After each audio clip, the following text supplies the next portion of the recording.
Yang keempat, kerugian konstitusional, dan ini saya ingin sampaikan kepada Bapak Prabowo Subianto sebagai Presiden Republik Indonesia.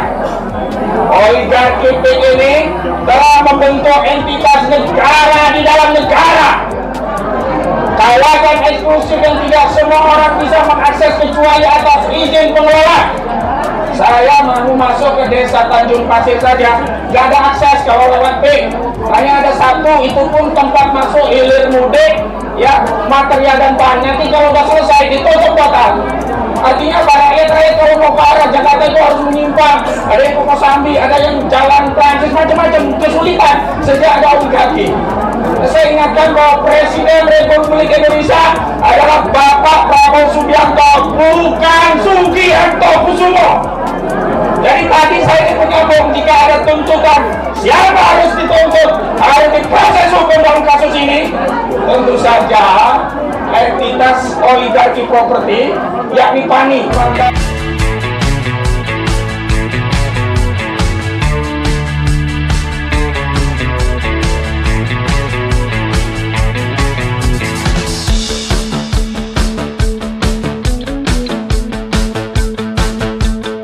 Assalamualaikum warahmatullahi wabarakatuh. 4 kerugian yang dialami rakyat dari proyek Pantai Indah Kapuk 2. Yang pertama, kerugian finansial. Kenapa saya sebut ada kerugian finansial? Karena tanah yang dimiliki rakyat yang kalau ditransaksikan secara alami itu harusnya tidak murah, tidak 50.000 perak.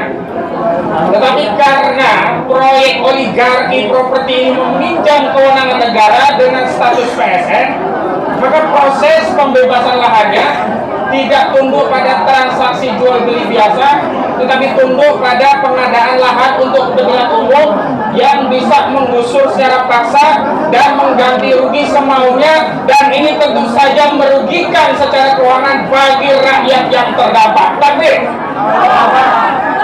pasaran 300, 500 kok diganti 50.000, 30.000. Rugi apa rugi? Baik, kerugian yang kedua, kerugian sosial. Gara-gara proyek oligarki properti Pantai Indah Kapuk ini, rakyat diadu domba, dipecah belah.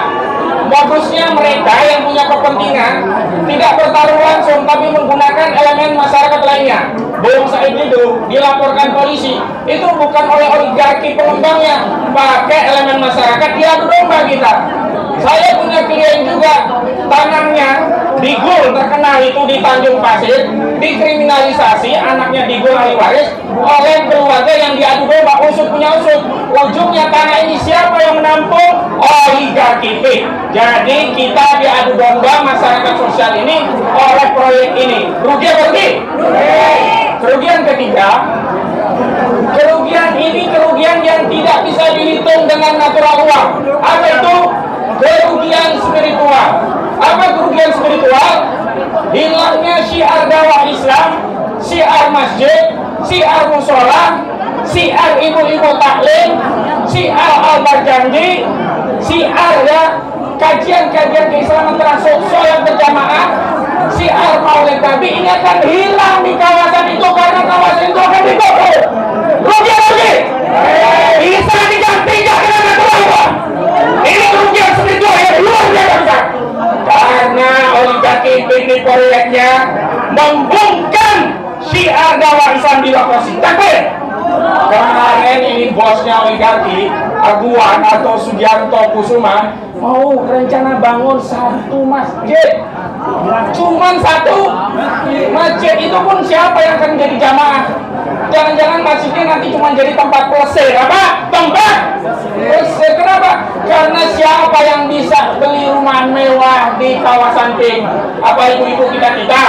Apa rakyat yang tadi digusur bisa beli rumah di ping itu? Bisa atau tidak? Jadi kerugian spiritual inilah yang tidak bisa diganti dengan natural uang, berapapun jumlahnya. Takbir. Yang keempat, kerugian konstitusional, dan ini saya ingin sampaikan kepada Bapak Prabowo Subianto sebagai Presiden Republik Indonesia.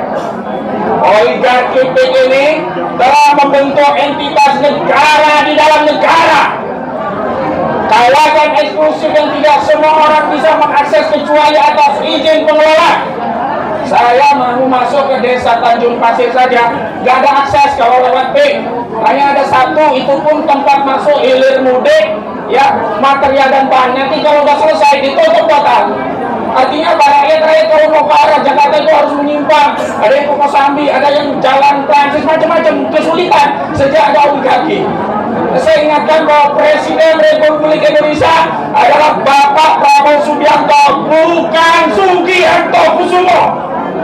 Jadi tadi saya ingin menyambung, jika ada tuntutan siapa harus dituntut, harus diproses hukum dalam kasus ini, tentu saja entitas oligarki properti, yakni PANI, Pantai Perumahan di Pantai Indah Kapuk 2, yang saat ini dikelola oleh dua oligarki, dan dua-duanya harus bertanggung jawab karena mereka mendapatkan keuntungan dari bisnis properti yang lahannya meminjam kewenangan negara untuk apa bisnis mereka. Siapa? Yang pertama tentu saja Sugiharto Kusuma alias Aguan. Yang kedua siapa? Antoni Salim. Jadi Sugiharto Kusumo, Aguan dan Antoni Salim harus diproses hukum dan tanggung jawab karena telah merampas kedaulatan rakyat dalam proyek Pantai Indah Kapuk. Dan mohon Bapak Prabowo, sebenarnya kasus Aguan ini udah ada yang pro justisia, ya, institusi Polri, Baris udah tahu harusnya Aguan Alexander Kusuma ini udah jadi tersangka di kasus perampasan klien saya, namanya Supardi Kendi Budiarjo, yang videonya viral, yang tanahnya dirampas dari perumahan elit, tapi dia justru dipenjara. Laporan sudah naik, sudah dikonfirmasi oleh jenderal-jenderal di Mabes, ya, Mabes Polri. Tanya lagi, pada zamannya Kabar Eskrim, ya, Pak Aridono, tanya Pak Aridono kalau tidak percaya, harusnya naik tersangka. Bahkan penyidikan di Polda yang tadinya tidak naik terus diambil Pak Eskrim ini sudah melanggar kode etik. Kenapa? Dalam proses penyelidikan perampasan tanah ini harusnya, ya, pemilik perusahaan yang merampas ini, yakni Alexander Kusuma selaku direkturnya dan Aguan selaku komisaris utama tidak diperiksa, dan itu menyebabkan penyidik melanggar kode etik. Jadi saya yakin, setujukah kalau Aguan ini ditangkap dan dipenjara? Setujukah yang dapat keuntungan juga atau misalnya ditangkap dan dipenjara?